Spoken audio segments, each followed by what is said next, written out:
Peserta e-learning, pada kesempatan ini kita akan membahas topik tentang pertanggungjawaban keuangan negara. Mari kita simak penjelasannya.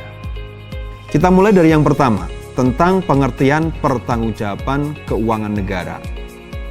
Pertanggungjawaban keuangan negara merupakan serangkaian kegiatan dalam rangka mewujudkan kewajiban pemerintah untuk melaksanakan pengelolaan keuangan negara secara tertib, taat pada peraturan perundang-undangan, efisien, ekonomis efektif, dan transparan dengan memperhatikan rasa keadilan dan kepatutan.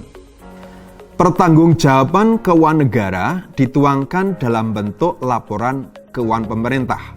Hal ini sesuai dengan amanah Undang-Undang Nomor 17 Tahun 2003, Pasal 30, 31, dan 32. Laporan keuangan pemerintah disusun sesuai dengan standar akuntansi pemerintahan yang ditetapkan dengan Peraturan Pemerintah Nomor 71 Tahun 2010. Laporan keuangan pemerintah dimaksud terdiri dari yang pertama, laporan realisasi anggaran atau LRA, yang kedua, laporan perubahan SAL atau LP-SAL, yang ketiga, laporan operasional atau LO, yang keempat, laporan perubahan ekuitas atau LPE, yang kelima, neraca, yang keenam, laporan arus kas atau LAK, dan yang terakhir, catatan atas laporan keuangan atau CALK. Kita coba mendalami pengertian dari masing-masing jenis laporan keuangan tersebut. Mulai dari LRA. LRA menggambarkan perbandingan antara anggaran dan realisasinya dalam satu periode tertentu. LP-SAL, laporan yang menyajikan informasi kenaikan atau penurunan SAL tahun pelaporan dibandingkan dengan tahun sebelumnya. LO merupakan laporan yang menyajikan pendapatan dan beban selama satu periode yang diukur dengan basis accrual. LPE merupakan laporan yang menyajikan informasi kenaikan maupun penurunan ekuitas tahun pelaporan dibandingkan dengan tahun sebelumnya. Neraca merupakan laporan yang menggambarkan posisi keuangan suatu entitas pelaporan mengenai posisi aset, posisi kewajiban, dan posisi ekuitas pada tanggal tertentu. LAK merupakan laporan yang menyajikan informasi arus aktivitas operasional, investasi, pendanaan, dan transaksi non-anggaran yang menggambarkan saldo awal kas, penerimaan kas, pengeluaran kas, dan saldo akhir kas pemerintah selama periode tertentu. Sedangkan CALK merupakan bagian yang tak terpisahkan dari laporan keuangan. Oleh karenanya, setiap entitas pelaporan diharuskan untuk menyajikan CALK. CALK ini meliputi penjelasan atau daftar terinci atau analisis atas nilai suatu pos yang disajikan dalam LRA, LP-SAL, neraca, LO, LAK, maupun laporan perubahan ekuitas.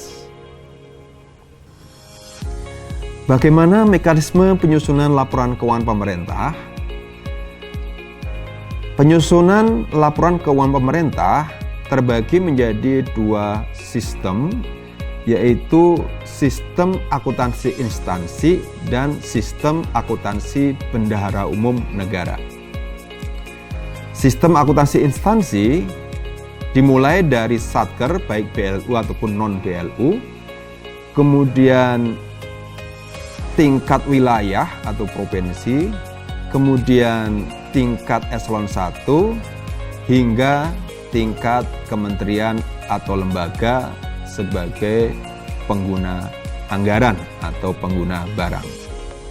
Laporan yang dihasilkan adalah LRA, neraca, LPE, LO, dan CALK.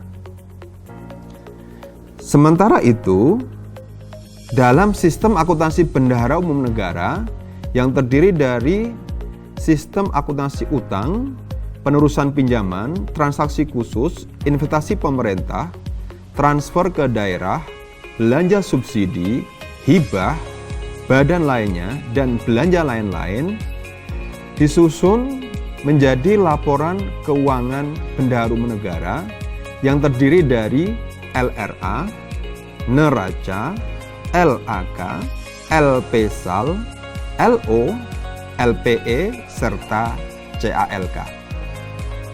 Laporan keuangan yang disusun di level KL tadi dan laporan keuangan yang disusun oleh BUN selanjutnya dikonsolidasikan menjadi laporan keuangan pemerintah pusat yang terdiri dari LRA, neraca, LAK, LPSAL, LO, LPE, dan dilengkapi dengan CALK. Laporan keuangan pemerintah pusat ini akan dilakukan pemeriksaan atau audit oleh Badan Pemeriksa Keuangan untuk selanjutnya disampaikan kepada Dewan Perwakilan Rakyat sebagai pertanggungjawaban keuangan negara. Jadwal waktu penyusunan serta penyampaian laporan keuangan pemerintah pusat dimulai dari penyusunan laporan keuangan unaudited yang disusun oleh kementerian dan lembaga sampai dengan bulan Februari tahun anggaran berikutnya.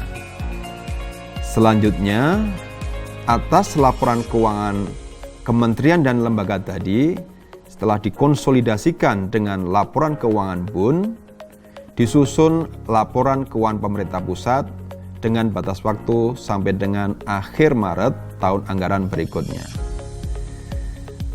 Laporan tadi akan dilakukan audit oleh Badan Pemeriksa Keuangan sekitar bulan April sampai dengan Mei untuk selanjutnya menjadi laporan keuangan audited yang akan diserahkan kepada DPR oleh Presiden selambat-lambatnya akhir bulan Juni tahun anggaran berikutnya.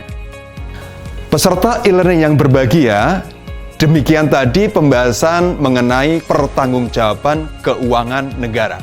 Selamat belajar, tetap semangat, semoga selalu sukses. Wassalamualaikum warahmatullahi wabarakatuh.